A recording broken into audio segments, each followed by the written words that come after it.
8절에 보니까 이제 보아스가 룻에게 이런 말을 합니다. 내 딸아 들으라, 이렇게 표현하죠.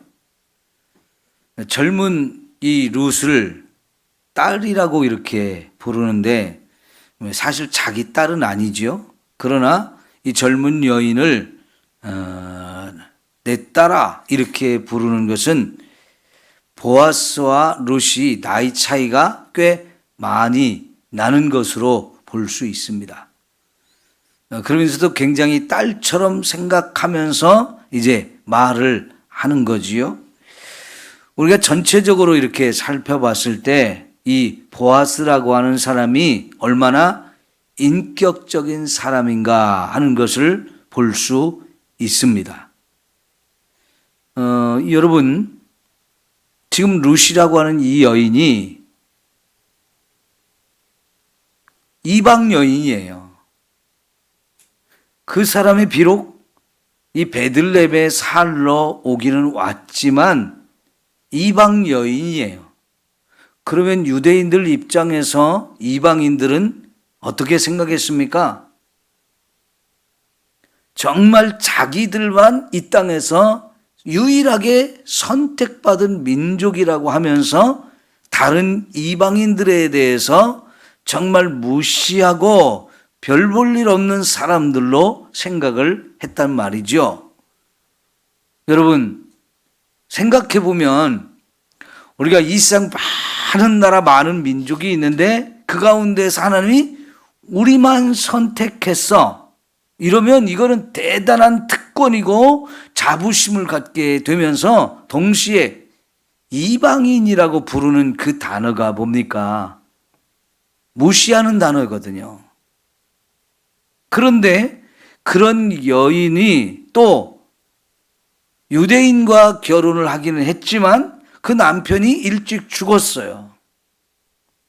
여러분, 젊은 여인이 일찍 남편을 잃고 과부가 되었다 할 때 우리나라에서도 굉장히 그러면 정말 주인 없는 여자 이러면서 이 사람 저 사람 자꾸 찔벅거리잖아요. 그런데 지금 보아스는 이런 여인을 대하는 것이 어떻습니까?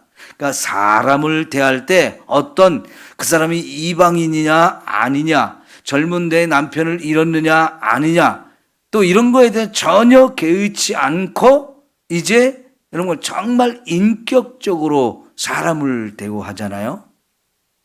더구나 여러분, 보아스라는 사람이 유력한 사람이라고 했을 때 돈도 많고요, 또 사회적 지위와 명성도 이렇게 있는 사람이란 말이죠.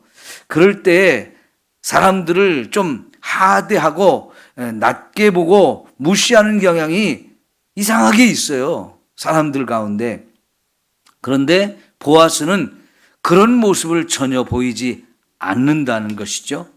그러고 보면 여러분, 이 사람의 말 한마디 한마디, 또 사람을 대하는 태도 하나하나, 그리고 자기 밭에서 일하는 그 일꾼들이나 이런 사람들을 대하는 모든 것을 보았을 때 굉장히 인격적인 사람이라는 것을 우리가 딱 느낄 수 있잖아요. 그런데 이 시대가 어떤 시대입니까? 사사시대잖아요. 우리가 이 사사기의 끝부분에 나왔던 두 가지 이야기에 거기 나오는 대표적으로 모세의 손자, 아론의 손자, 이런 사람들이 살아가던 시대예요. 근데 모세의 손자도 전혀 말씀과 상관없이 삽니다. 아론의 손자가 대제사장이지만 그도 대제사장으로서의 제대로 된 역할을 못하고 있어요. 레위지파 사람도 다 심각하게 타락하면서 말씀과 상관없는 삶을 삽니다. 한 지파 전체가 하나님 떠나서 우상 숭배하는 거 너무나 쉽게 빠져들고요. 감정이 앞서서 그걸 억제하지 못하고 그냥 한 지파 자체를 거의 몰살시킬 정도로 아주 잔인하고 이런 것들이 심각하게 타락한 시대였지 않습니까? 그런데 어쩌면 이렇게 이 보아스라는 사람은 그런 시대에 살면서도 세상을 본받지 아니하고 이렇게 경건한 삶을 사느냐 하는 겁니다. 그래서 이 룻기를 따로 사사시대 이야기지만, 똑같은 시대를 살아가는 사람이 이야기지만 이게 따로 책을 구분해서 썼단 말이죠. 이 룻기에 나오는 사람들이 대부분 이렇게 주인공들이 대단한 믿음의 사람이라는 것을 우리가 볼 수 있습니다. 여러분, 이 보아스가 살아가는 모습을 하나하나를 보면 이 사람은 말씀대로 살려고 애쓰는 사람인 것을 볼 수 있습니다. 말씀대로 사는 것이 결코 쉽지 않지만 그래도 끊임없이 말씀대로 살려고 몸부림치는 사람인 것을 우리가 확인해 볼 수 있어요. 사랑하는 성도 여러분, 이런 모습을 우리가 잘 본받았으면 좋겠어요. 이게 제대로 된 신앙생활의 모습을 보여주는 거지요. 우리가 나 혼자 살아갈 수는 없지 않습니까? 내 주변에 있는 사람들과 많은 관계를 맺고 살아요. 그랬을 때 사람과 관계를 잘 맺어야 되는데, 여러분, 예수님께서 내가 딱 하나만 계명을 줄게 하면서 우리에게 주신 계명이 뭐죠? 서로 사랑하라는 거였어요. 서로 사랑하라. 사실은 이게 새로운 계명이 아니고 구약의 계명을 그 중에 한 가지를 딱 들어서 말씀하신 거예요. 그런데 알고 보면 이 말씀은 구약에 아무리 많은 그 율법이 있어도 결국은 하나님을 사랑하라, 이웃을 내 몸같이 사랑하라, 이 두 가지밖에 없잖아요. 딱 요약이 된다고 했잖아요. 그리고 예수님께서 지금 내가 새 계명을 너희에게 주노니 하시면서 하신 말씀이 서로 사랑하라. 그런데 서로 사랑하는데 어느 정도 사랑해야 되느냐? 이웃을 내 몸같이 사랑하라, 이렇게 말씀을 하셨잖아요. 그러니까 여러분, 정말 이웃을 사랑하는데 어느 정도까지 사랑하느냐? 내 몸처럼, 내 몸을 내가 아끼고 내가 나를 사랑하듯이 이웃도 그렇게 생각하라고 하시는 건데, 이 보아스의 삶은 진짜 그런 삶을 살고 있는 것으로 우리가 충분히 다 보여지고 느껴지죠. 저와 여러분에게도 다른 사람이 봤을 때 이것이 충분히 느껴질 수 있는 이런 모습이 있어야 되어줄 것입니다. 그게 바른 신앙생활입니다. 내가 신앙생활을 어떻게 하느냐 하는 것이 사람들에게 보여지고 드러나게 돼 있습니다. 근데 그것이 다른 사람들과의 관계 속에서 이게 드러나는 거지요. 그래서 여러분, 우리 자신의 신앙생활을 날마다 돌아보면서 계속해서 이 신앙생활을 제대로 하기 위해서 나를 성장시키고 변화시키고 이것이 있어야 되는데, 그러려면 끊임없이 나를 돌아보아야 되지요. 변화시켜야 됩니다. 자꾸 변화시켜야 돼. 그래서 예수님을 닮아가고 예수님을 닮은 모습이 사람들에게 보여지고 드러날 때에, 아, 저 사람은 진짜 신앙생활 제대로 하는 사람이구나, 누가 봐도 그렇게 인정하지 않겠어요? 이 보아스의 모습이 참 그런 모습이 너무나 많이 보이지요. 특별히 이렇게 사랑의 마음을 가지고 이웃들을 대하면서 이렇게 호의를 베풀고 자비를 베풀고 긍휼을 베푸는 이런 마음들, 너무나 귀하고 너무나 아름다운 모습인 것을 우리가 볼 수 있는 거지요. 그런데 여러분, 보아스만 이런 사람이 아니고 룻도 그런 사람인 걸 볼 수 있어요. 어쩌면 룻이란 사람은 이방인이었기 때문에 신앙생활을 한 지 얼마 안 되는 사람이라고 봐야 돼요. 물론 시어머니와 함께 결혼해 갖고 살면서 시어머니가 믿는 하나님을 그도 알게 되면서 이제 신앙생활을 했을 수 있어요. 그렇지만 그 기간이 오래되지는 않았잖아요. 그런데도 불구하고 이 룻도 정말 대단히 신앙적인 모습들을 그에게서 볼 수 있는데 그의 삶도 너무나 인격적이에요. 사실 시어머니가 모압을 떠나서 이 베들레헴으로 올 때 이제 너희들 친정으로 돌아가서 새로운 사람 만나서 새로운 가정을 꾸려 새롭게 살아라 할 때 얼마든지 그런 기회가 있었잖아요. 그런데 그거를 다 포기하고 나는 어머니와 함께 베들레헴에 가서 살겠습니다. 그리고 어머니가 믿는 하나님을 나도 믿겠습니다.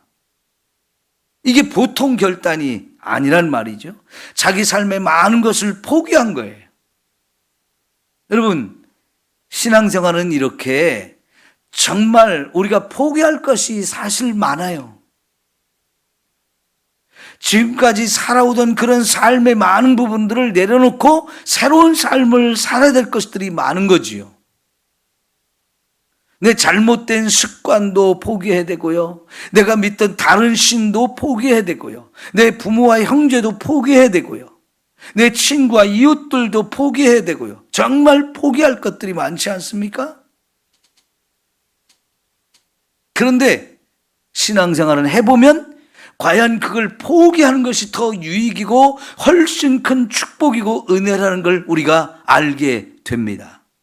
여러분, 정말 내가 신앙생활을 제대로 하기 위해서 포기해야 될 것들 과감하게 끊어버리고 내려놓고 포기할 수 있기를 축원합니다. 그거는 주님을 위한 것이고 내가 주님과 함께 살기 위해서 필요한 일이란 말이죠. 그러면 우리가 그런 것을 과감하게 내려놓을 때 얼마나 예수님께서 기뻐하시며 우리에게 은혜를 베푸시겠습니까? 예를 들어서요, 예수님께서 베드로와 안드레, 야고보와 요한 이 네 명의 제자들이 바닷가에서 물고기를 잡고 있는 걸 보고 가서 나를 따르라 그랬을 때 이 제자들이 주님을 따르는데 어떻게 따랐다고 그랬어요? 배와 그물을 버려두고 그랬어요. 배와 그물을 버려두고 예수님을 따르면서 예수님의 제자가 되었는데 그 예수님을 따르면서 예수님의 제자가 된다는 것은 그 배와 그물이 뭡니까? 한평생 살아오던 자기 생활 방식이에요. 자기 직업이에요. 자기 삶에서 가장 필요한 거예요. 여러분, 그 바닷가에서 그 고기를 잡아 생계를 유지하고 있는 사람들에게 배 한 척을 마련한다는 거, 그 거기에 필요한 그물들을 늘 준비한다는 거, 이거는 절대적으로 필요한 일이고 꼭 필요한 일이죠. 그 배 한 척 갖기 위해서 얼마나 애쓰면서 돈을 모았었겠어요. 그게 없으면 그냥 남의 집에서 날품팔이 할 수밖에 없는 거잖아요. 그래도 안정적인 삶을 살기 위해서 정말 배 한 척 마련하려고 정말 애를 썼을 거란 말이죠. 그런데도 예수님을 따를 때 그걸 과감하게 다 내려놨단 말이죠. 여러분, 예수님께서 나를 위해서 이 땅에서 부모와 형제, 자매, 또 자기의 모든 걸 내려놓는 사람은 금생과 내생에서 배로 받을 것이다. 이렇게 약속하셨어요. 예수를 믿을 때 정말 제대로 잘 믿기 위해서 우리가 내려놔야 되는 거, 포기하는 거 있으면 확실하게 내려놓을 수 있기를 축원합니다. 그러면 정말 그 내려놓는 것에 몇 배의 축복을 하나님은 얼마든지 우리에게 부어주시죠. 근데 룻은 바로 그런 결단을 했어요. 그렇다고 해서 하루아침에 싹 하나님이 다 책임져 준 건 아니잖아요. 돌아왔을 때 거기에 삶은 아무것도 없는 빈털터리 삶이에요. 빈털터리 삶. 그래서 할 수 없이 남의 밭에 가서 이삭 줍기라도 해야 사는 그런 형편이었으니까 얼마나 힘든 형편입니까? 그럼에도 불구하고 이 룻에게 불평 불만이 없이 정말 어머니를 잘 모시려고 어머님 집에 계시라고 해놓고 자기가 나가서 이렇게 품팔이를 하잖아요. 이삭 줍기를 하잖아요. 이런 모습들을 보면 룻이라는 사람의 댐데비가 정말 괜찮은 사람이고, 거기에 더불어서 여러분 신앙의 말씀을 배우고 하나님이 어떻게 우리에게 말씀하셨는지를 따라서 살려고 하는 이런 모습들을 통해서 변화되고 다듬어지는 이런 모습들이 그에게도 너무나 아름답게 드러나는 거지요. 여러분, 오늘 저와 여러분의 이런 인격이라든가 이런 것들이 다 말과 행동과 태도 이런 걸 통해서 나타나지는데, 우리는 끊임없이 바로 이런 우리의 인격을 자꾸 다듬어야 되지요. 신앙생활 오래 했는데도 불구하고 내가 변한 것이 별로 없다?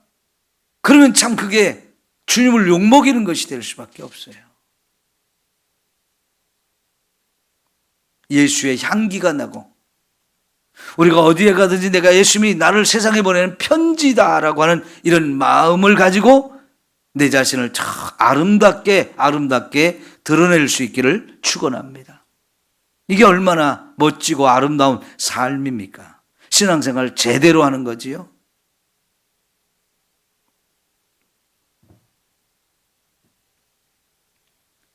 (10절을) 한번 볼까요? 룻이 엎드려 얼굴을 땅에 대고 절하며 그에게 이르되 나는 이방 여인이거늘 당신이 어찌하여 내게 은혜를 베푸시며 나를 돌보시나이까. 이 룻이요, 자기가 어떤 형편이고 어떤 처지인지를 너무나 잘 알아요. 나는 이방 여인으로 이 유대 땅에 와서 살고 있는 사람이라는 것. 그리고 13절에 보면 나는 당신의 하녀 중에 하나와도 같지 못하오니 그랬어요. 나 같은 사람은 당신에게 하녀가 있다면 그 하녀보다도 못한 사람에 불과한데 나를 어떻게 이렇게 잘 대해주냐고 이렇게 말하죠. 정말 겸손할 줄 아는 사람. 특별히 룻이 자기에게 은혜를 베풀 때 그 은혜인 것을, 그것이 정말 대단한 은혜인 것을 아는 사람인 거죠. 저는 우리가 결혼을 앞둔 자녀들에게 제가 그런 얘기를 자주 합니다. 결혼 대상자를 생각할 때 뭘 가장 중요하게 생각하느냐고. 우리 예수 믿는 사람들에게 있어서 신앙을 가장 중요하게 생각하는 경향이 있는데, 저는 그보다도 더 중요한 것이 있다고 생각해요. 그 사람이 신앙생활을 하느냐 안 하느냐 그거 굉장히 중요합니다.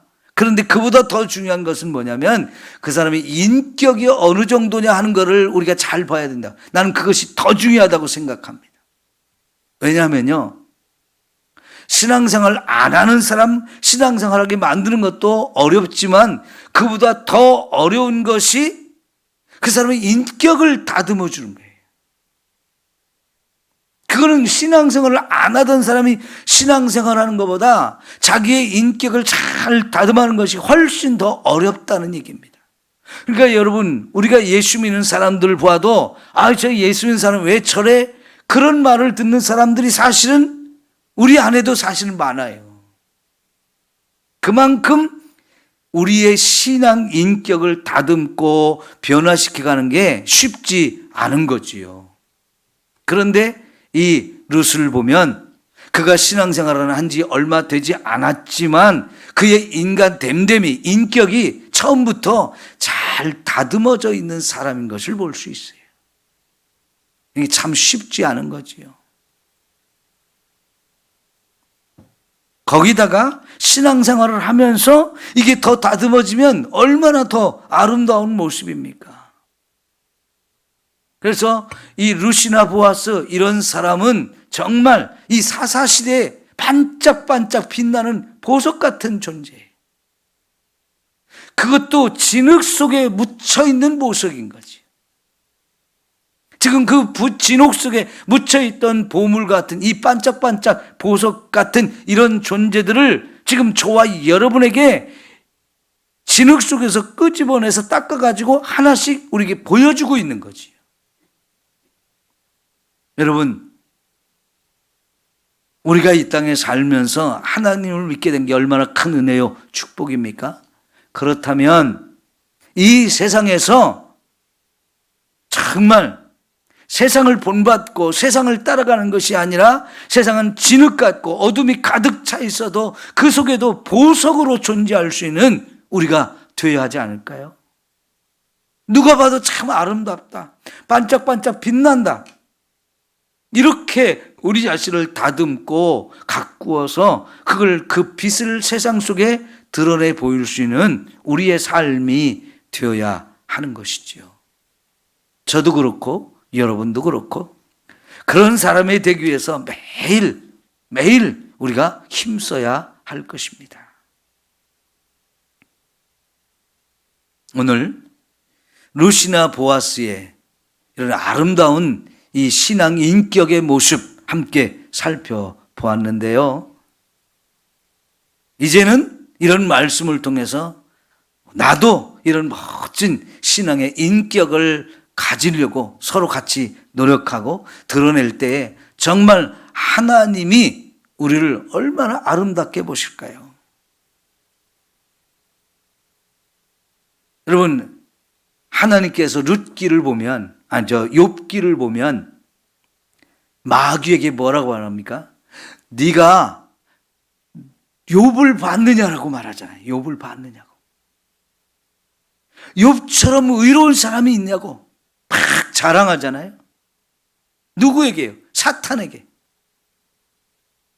야, 정말 욥이 너무나 아름다운 믿음을 갖고 살았어요. 하나님 막 자랑하고 싶은 거지.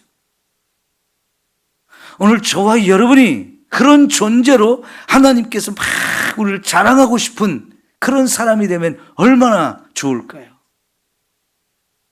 여러분, 목사로서 다른 곳에 가서 이렇게 다른 목사님들을 만나거나 다른 교회 성도들을 만나서 이야기를 할 때 혹은 다른 데 가서 설교를 할 때 우리 교회는 이런 사람이 있습니다, 이런 장로님 있고요, 이런 권사님 있고요, 이런 집사님이 있어요, 그렇게 자랑할 사람들이 많으면 그거 얼마나 신나는 일입니까? 멋있죠? 여러분들이 다 그런 은혜가 있기를 축원합니다. 우리 기도합시다.